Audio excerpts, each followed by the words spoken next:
I'm very delighted to be here today. Maybe a little over caffeinated as well. And I'm like my talk today is titled "The Ghost is Upper Caste," and I promise that by the end of the this hour, this sentence is going to make a lot more sense. So I work at the intersections of post-colonial literature, caste critique, and gender studies. And today, I want to think about what it means to take horror seriously as a site where caste appears and perhaps where even caste haunts. And I'll begin with some uh, deliberately uncomfortable questions. In South Asian horror, who gets to haunt? Who is permitted to return, to interrupt, to trouble the living, and who gets to return as a ghost? Whose death becomes a presence, a disturbance, and a demand? But more importantly, whose deaths do not return at all? Whose lives disappear so completely that haunting becomes impossible? And whose stories remain unspoken, unseeable, and unghostable? These questions are my way of sneaking in what this talk is really about, the way caste structures even our supernatural imagination. We'll think through these questions through the three case studies that I've come up with for the session. But before that, I would like to provide a very brief overview of the caste system. So the caste system is a hierarchical order that structures South Asian societies through birth-based divisions. The caste system is frequently mentioned in Hindu religious texts as a structuring principle that divides society into hereditary groups that prescribe their occupation, status, social interaction, and access to resources. Traditionally, you can see there are four sort of castes: Brahmin, who are the priests; Kshatris, who are the warriors; Vaishyas, who are the traders; and Shudras, who are the laborers. In practice, however, caste functions through thousands of localized subcastes that impact every aspect of South Asian life. And at the bottom of this hierarchy are Shudras, who were assigned to do menial labor. And outside the fold of the caste system, Dalits and Adivasis were called Avarna. That translates to without a varna, without a caste. And alongside Dalits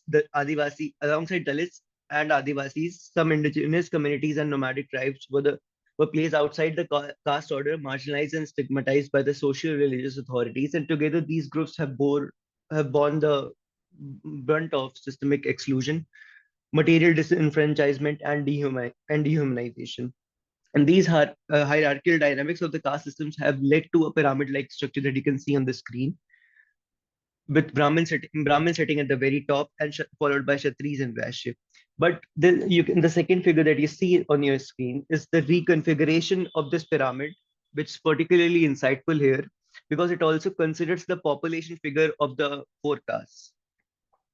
You can see that despite constituting the majority of the population, Shudras, Dalits, and Adivasis, they remain at the bottom of the caste hierarchy in India, and this visual sort of disproportion underscores Ambedkar's insight about graded inequality, as the caste order is sustained by ideology rather than demography.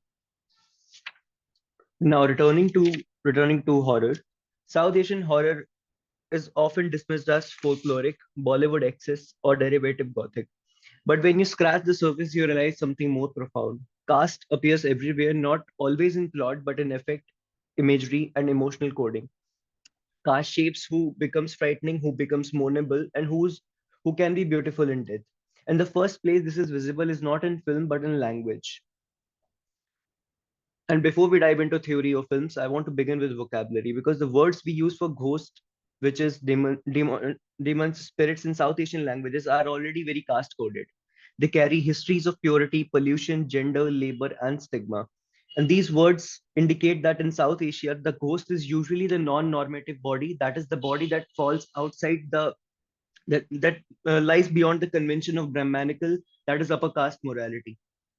I'll offer a few examples here.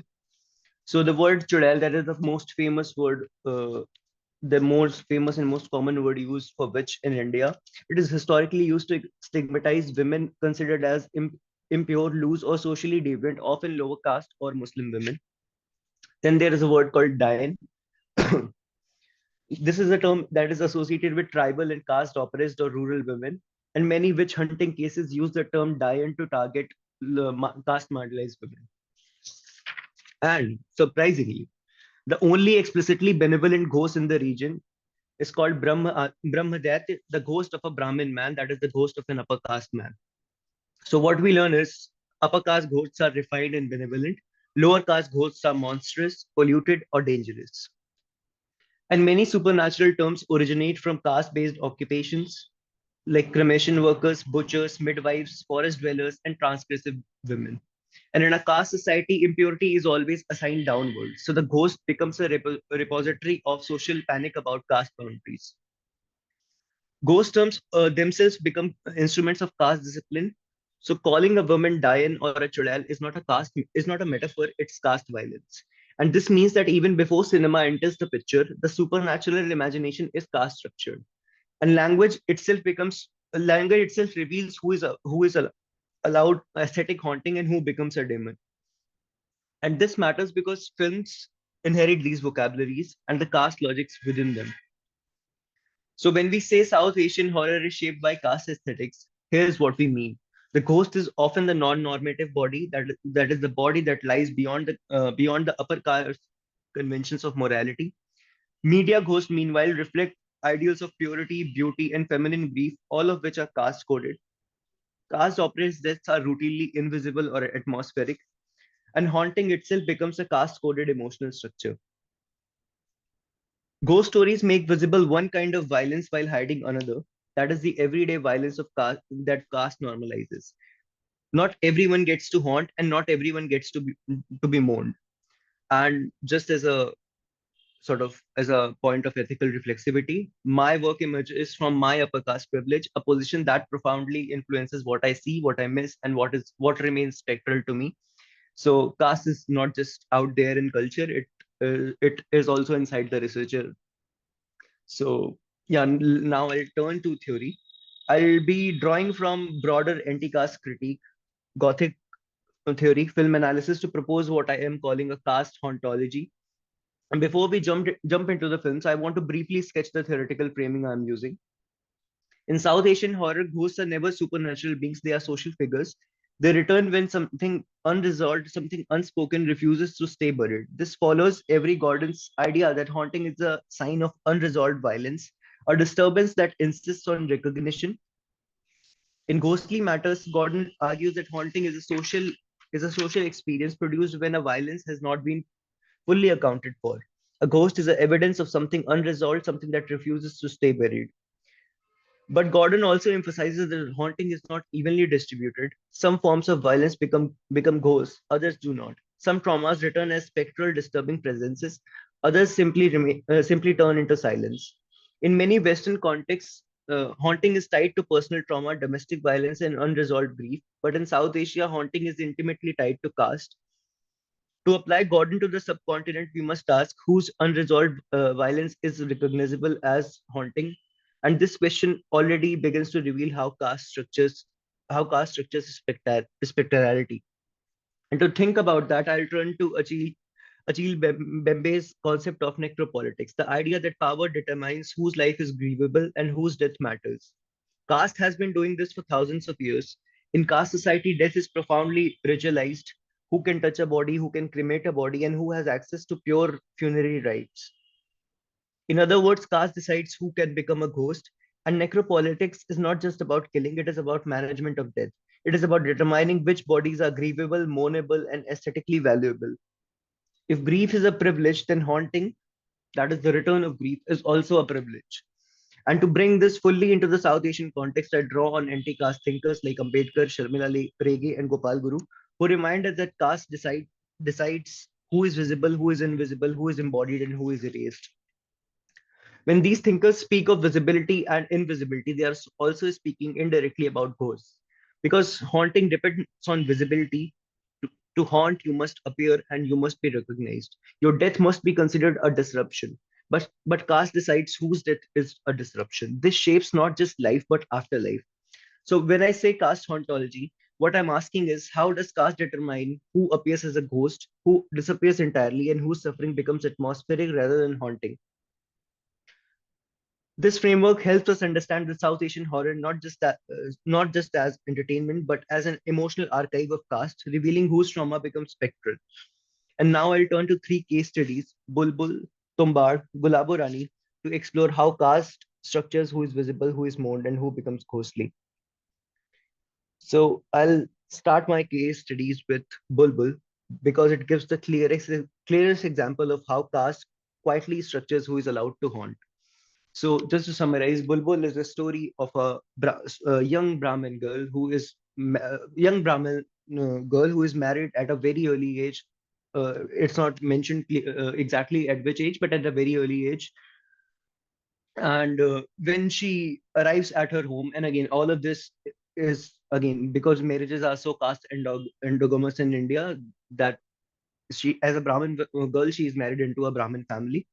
And when she arrives there, her husband is obviously much older than her, and she is obviously not very much. She's not fascinated by her husband. She actually engages in conversation, and she actually spends most of her time with her husband's younger brother, who is almost the same age as hers. And then they develop mutual feelings for each other, and then the husband becomes jealous and he sends the younger brother to London to study. And that's and he punishes her for having feelings for his younger brother. And when he sort of punishes her, then the entire sort of atmosphere of haunting is becomes sort of comes to the foreground in the film. And then she dies, and eventually she reappears as a ghost. And yeah, so I'll play the trailer for you, and I'll elaborate on it further कहानी after सुनोगी? डरावनी कहानी है। बुलबुल, that. बहुत समय पहले की बात है। एक चुड़ैल थी, पेड़ों पे रहती थी। उल्टे पैर थे उसके। खून की प्यासी थी।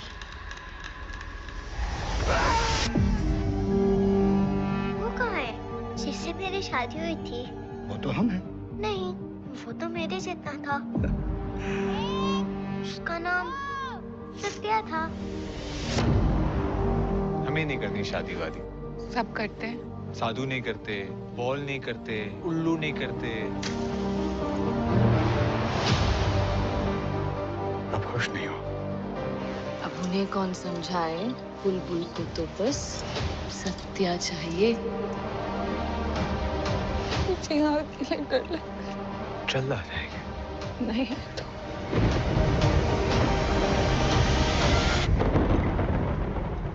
इन 5 सालों में कितना कुछ बदल गया ना भाभी। क्या हो गया ये? पूजो के दिन ही खा गई चुड़ैल महेंद्र को। खूनी है, इंसान है, आदमी है। किसी को देखा? कुछ सुना? नहीं।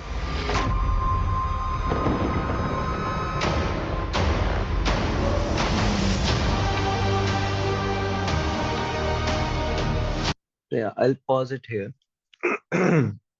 Bulbul is often celebrated as a feminist film where like a story where a young bride abused and killed returns as an avenging spirit protecting other women. And that reading is very compelling and obviously very sort of it's like a fantasy of the upper caste liberals in India. But when we take caste seriously, another story begins to appear beneath the surface because Bulbul is an upper caste ghost, and her ability to haunt is produced through caste aesthetics.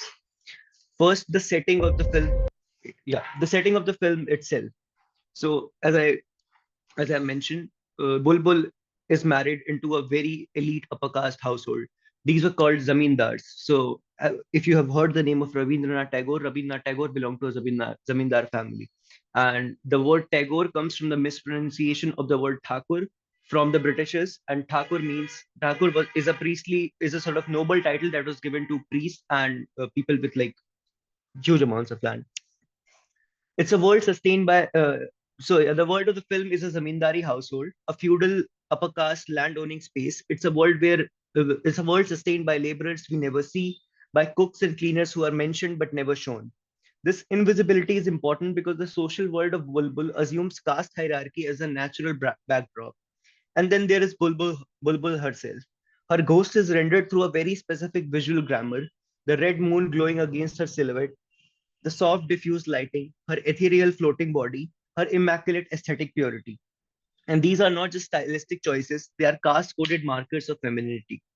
In South Asia, the feminine body that is allowed to be tragic, delicate, beautiful, even in death, is almost always an upper caste body. The film centers sexual violence, but notice whose violence is centered. Bulbul's suffering matters because her suffering is legible within upper caste patriarchy. Her injury violates the purity norms of an upper caste household. I'll not spoil it more like further for you guys, but yeah, it involves a very explicit scene. The film involves a very explicit scene of domestic violence. So her injury violates the purity norms of an upper caste household. But what about Dalit and Adivasi women who face the highest rates of sexual violence in India? Their pain rarely appears in mainstream narratives and certainly doesn't appear here. Their deaths do not become haunting, they do not become spectral, they do not glow under the red moon. Also, in the film, there's a rule that the witch will appear only on the day of Pujo. Pujo is Durga Puja, and again, that is very much tied to the upper caste sort of upper caste interpretation of religion and upper caste rituals like uh, Pujo. And in Bulbul, the only suffering that returns as a ghost is upper caste suffering. Caste oppressed pain is so normalized that it becomes part of the landscape. And this is what I mean when I say Bulbul is a Brahmanical ghost. Her ghostliness depends on the very structures that erases caste oppressed women. She can haunt because she is an upper caste. Her spectral agency is granted through purity, aesthetics, and lineage. Even the idea of a wronged woman returning as a spirit, a chudel, a benign witch, a beautiful ghost, has a long history in South Asia, and almost always that figure is coded as upper caste. Lower caste women are far more likely to be demonized as Dians, chudels, or dakinis, words that are effectively caste slurs, and the very idea of the beautiful avenging spirit is a sort of caste privilege. So while Bulbul appears to critique patriarchy, it actually reinscribes caste. The upper caste women's grief is spiritualized. Upper caste patriarchy is the central villain, and the caste oppressed remains spectral only in their visibility. And this leads to the key insight that Bulbul, haunting is not simply about gendered violence, it is about which bodies society allows to return at all. Bulbul's ghost demands justice, and while caste oppressed ghosts are never even imagined. And that is the power and the problem at the heart of this film. The next case study is about Tumbad, and Tumbad is often regarded as one of India's most seminal horror films. And so, something that I want to point out is that when you look at the audience reception of these films, so you'll always find the word greed mentioned in the reviews of the film Tumbad, but it is never mentioned that it is an upper caste greed. It is Brahmanical greed. So I'll elaborate on that later.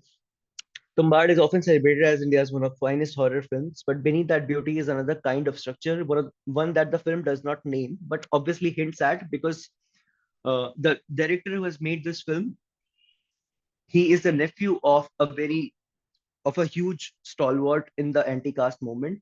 He established Dalit Panthers, and Dalit Panthers was based off Black Panthers in the US. And yeah, so his nephew has directed this film. So film obviously hints at the structure of caste labor. And when we look through that lens, the film becomes a very different kind of ghost story, where ghosts do not appear because the suffering is too normal, too routine, too structurally absorbed to become supernatural.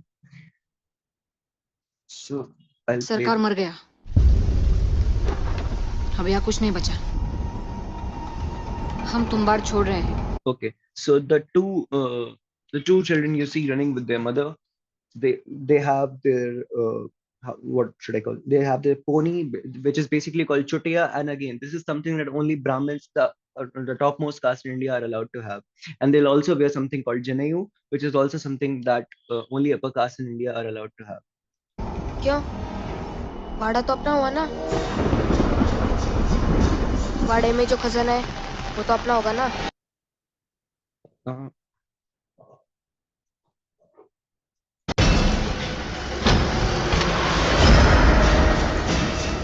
okay. And the mansion you are seeing, it's a decaying mansion. Okay. And the entire film takes in and around this mansion. It rains endlessly, the walls crumble, the rot and mud are everywhere, but this rot is not neutral atmosphere, it is a material world of caste oppressed labor. So the story of this film is like, what happens is there's a village called Tumbad. It's an actual village in Maharashtra, and uh, they, uh, they sort of invoke a deity figure, and the deity figure curses them with non-stop rain because when they invoke the figure, the deity's son got offended and he stole all the. So he had two options. Of stealing all the gold and all the grains. He tried to steal all the grains along with all the gold, but he failed in stealing all the grains. But because he sort of dared to steal all the gold, the village is cursed with non-stop rain, incessant rain. That and basically there's no there, apart from this family, there are very few families that live in the village, and apart from this family, most of them are caste oppressed families that help them maintain their mansion. It is a decaying mansion, but they still help them maintain this maintain this mansion. In every aspect of the state's survival is performed by unnamed workers, women who bathe the monstrous grandmother, men who climb trees, haul grain, repair roofs, and tend fires. And not one of these workers has a story. Not a single one haunts, not a single one returns. Their death, which are implied everywhere, leaves no spectral trace. And in Tumbad, Dalit and Adivasi labor is what the world is made of. Literally, because the village got cursed because of upper caste greed, but the entire village is suffering, and because the dominant population of the village is caste marginalized people, they are suffering because of upper caste greed. Now contrast this with protagonist. This is the protagonist that you see on the screen, Vinayak. His greed is framed as tragic, Shakespearean almost. He's the moral center of the story, and when he is haunted emotionally and psychologically, it is his turmoil that film treats as worthy of attention, suspense, and narrative significance. The people his actions exploit, use, or indirectly kill do not return as ghosts. They return as rain, mud, and accidents. Their suffering is depersonalized because caste has already depersonalized them. And this extractive logic is also present in the myth that the film uses. Hastar, the so-called fallen deity, is often read as a kind of monstrous greed, but the imagery is drawn from upper caste iconography, not from the tribal or folk traditions the film claims as inspiration. The subaltern bodies do all the work of maintaining the horror infrastructure the horror infrastructure in the film, but none of the work shaping the haunting. At the start, we are told through the Gandhi quote on greed that the film is about greed, entitlement, and power. But within 5 minutes, we are shown through the powerful lingering of the camera on the Sarkar's face that the film is about a Brahmin family. And I'll to quote from how the wood moves review. Of course, the Raos are Brahmin, who would be entitled to ignore the injunction of injunction of the gods and consider themselves entitled to a stolen treasure. Vinayak, Vinayak, that is the protagonist of the story. Vinayak is the sort of guy who assumes he has got the right to his decaying ancestral pile and the gold, and by extension India, since he is at the top of the caste pile. In Tumbad, we see a vivid portrayal of such generational caste privilege and entitlement. The Rao family, despite knowing that their use of the village has virtually destroyed village through non-stop rains and no sunshine, they are still relentless and unrepentant in their endeavor to get more gold. And this is very similar to the male protagonist we saw in the previous films called Satya. And Satya does not. At one point in the film, Satya has to go for hunting, and he invites. He doesn't invite. He orders other people from the village to join him, and most of them are caste marginalized people. And he doesn't care about the fact that previously, when people went out hunting, the witch sort of killed most of them. So again, this is a very how should I put it? This is a very typical feature of the upper caste protagonist, that they don't care about the harm that they are causing to other people around them. and you search for I search for a lot of Indian reviewers who might have analyzed this substantial cast content of the film in their reviews, but I actually found none.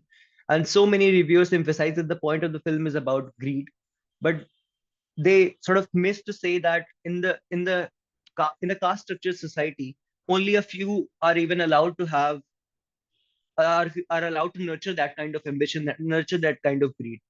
And it is unsurprising that these aspects are just by the completely bypass the radar of elite mainstream film reviewers in India. And this is not unlike how the crystal clear Brahmin on the board bypassed the subtitles person. So there's a scene in the film that explicitly says that Brahmin ke haathon ka shuddh pisa hua aata. That is, this grain was farmed and prepared by a Brahmin. And the subtitle person who has basically subtitled it in English has not mentioned Brahmin at all, where people might assume that that is the basically selling point of the entire banner, that it is so pure that you can buy it because it is so pure because it was farmed and grown by a Brahmin. And the last film I'll turn to is, oh, I missed these slides. So yeah, this is the slides are about the ritual that they invoke, the ritual labor that structures the horror, and the imagery that they invoke. They say that it is inspired from Adivasi and caste marginalized traditions, but actually it is very much upper caste coded. And yeah, the last case study is about Gulabo Rani. And this is the third film in the sequence, and this one is particularly interesting to me. This is a short film made in Pakistan. It's available for free on YouTube. You can check it out. And it tells the story of a courtesan and a school girl who are bullied, assaulted, and killed in a school bathroom, and then they return as ghosts, which sounds on the surface like a radical reversal. Finally, the caste operas return to haunt the privileged. But when we look closely through the caste aesthetic lens, we see something more complicated and far more revealing. Play the trailer.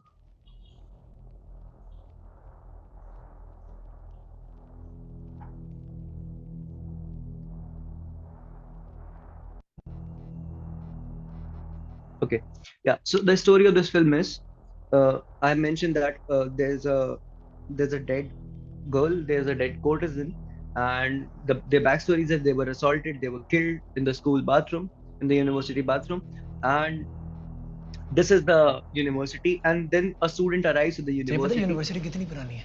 I'll just pause. Yeah, and a student arrives at the university, and this is a decaying building, but by mistake he is assigned a room in this decaying building, and he is not sort of accompanied by anybody else. Play it from here.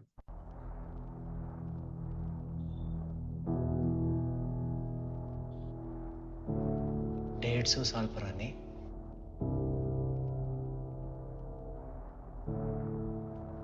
अच्छा तुम पहले ही mid year admission हो जिसको यहाँ पे orientation नसीब हुई है.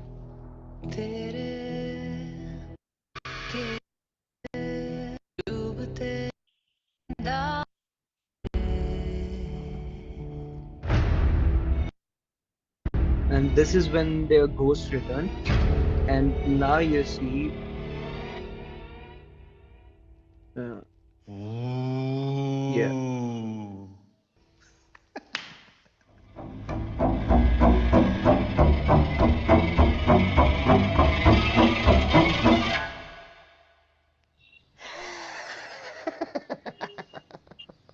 Yeah.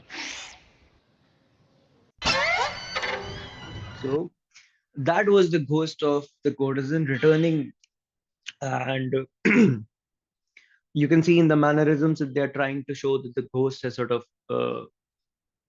it has basically adopted a new body in the form of another student who is getting bullied by the three bullies. Yeah, so I was talking about how when we look closely through the caste aesthetic lens, we see something more complicated. Schools and universities in India are not neutral spaces. They carry centuries of caste hierarchies: who sits where, who cleans what, and which bodies are considered polluting. Bathroom bullying, especially caste bullying, is a tragically common reality, and Gulabo Rani stages this violence inside that architecture. The girls, the girl's body and the courtesan's body are trapped inside a system that has already decided what they are worth. But when they die, something telling happens. Their ghosts are immediately rendered through Brahmanic upper caste aesthetics, and this is not the spectral vocabulary historically associated with lower caste women. And just for your information, most of the courtesans in northern India, they obviously come from very caste marginalized backgrounds, and because as soon as you go up the caste ladder, the upper caste morality does not allow you to sort of have any kind of agency. And again, I'm not implying that all the courtesans had a lot of agency, but yes, some of them actually had a lot of agency. Lower caste and tribal women have been demonized for centuries through terms like Dayan, Dat, Chodel, all of which mark them as monstrous, witch-like, and impure. But in the film, what gets lost? The structural violence of caste violence, or the structural nature of caste violence. Instead of showing systemic realities, the daily humiliations, the infrastructural segregation, the teacher complicity, the film centers a spectacular moment of violence. The ghost becomes a symbol of injustice only because she fits the purity script. And again, when he is talking about why the courtesan died, she talks about how she basically uh, did not give back what was asked of her from a prince. The ghost becomes a symbol of injustice only because she fits the purity script. She can haunt only when her ghost conforms to upper caste femininity, and that's the tragedy. The film tries to give a radical haunting, but it cannot imagine lower caste spectrality outside Brahmanic, outside upper caste aesthetics. The result is an emotionally affecting but politically limited film. The ghost is lower caste in origin. In representation, but in representation, remade into a figure of upper caste mourning. This is where Gulabo Rani becomes a perfect final piece of the puzzle. It shows us what happens when caste violence is central, that haunting still is central, but haunting still flows through upper caste emotional codes. And so after Gulaburani, we begin to see the shape of the larger argument emerging. Each of these films seem to tell a different story. One is about a wronged upper caste woman. One is about the upper caste greed and myth. One is about violence in a school bathroom. But when we hold them up to each other, the pattern sharpen. They begin to speak to one another, and what they reveal is not merely three isolated narratives, but a whole aesthetic regime, a whole emotional system that is built on caste. It becomes clear that in all the three films, spectrality itself is distributed along caste lines, and what we see across these films is not simply who haunts, but who is hauntable. Some bodies are allowed to become ghosts, others are only allowed to become atmosphere. Some deaths shock the narrative, others are absorbed into it.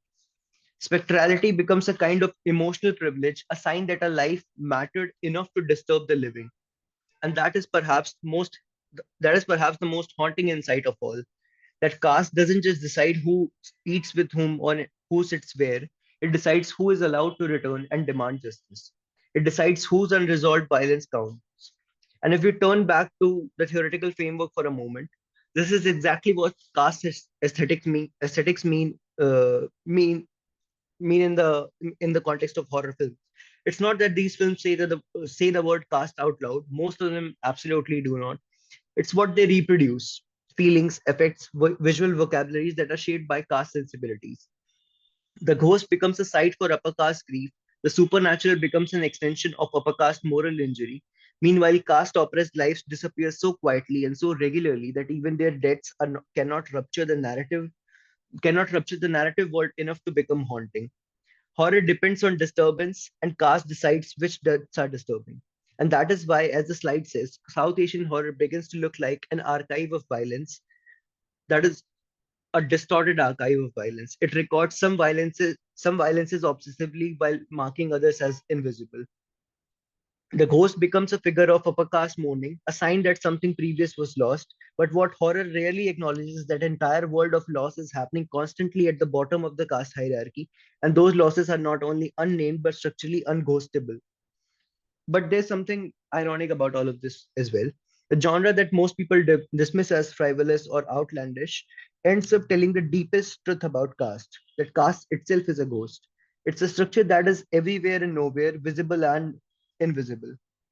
It lingers, it returns, it disturbs, it haunts. It does everything a ghost does, except we have learned not to see it. And when you sit with these films long enough, the supernatural begins to feel less supernatural and more like a displaced expression of something far more ordinary. That is the operation of everyday operation of caste.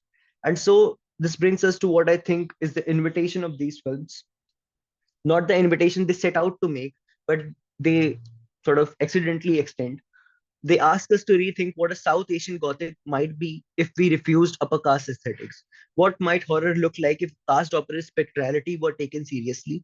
If ghosts were allowed to emerge from places where violence is actually concentrated and not from the places where it is most aesthetically appealing?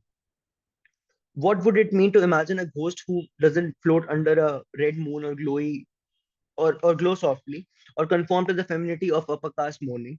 What would it mean to imagine a ghost made of labor, of erasure, of the infrastructures that crush people long before they die? And what kind of horror emerges when the people who are never allowed to return finally do? This to me, I think, is the horizon opened by a caste gothic reading, not just critique, but a possibility of imagining what haunting could become if it were freed from caste. And perhaps that's where I want to pause with the thought that the greatest ghost in South Asia is not Bulbul or Hastar or Gulaburani, but caste itself. A ghost that remains unresolved because the violence that created it remains unresolved. A ghost that keeps returning because it has never been exorcised. A ghost that shapes every story, even the ones that pretend it isn't there. And horror, for all its melodrama and excess, particularly South Asian horror, might be one of the few genres honest enough to let that truth flicker through. Thank you.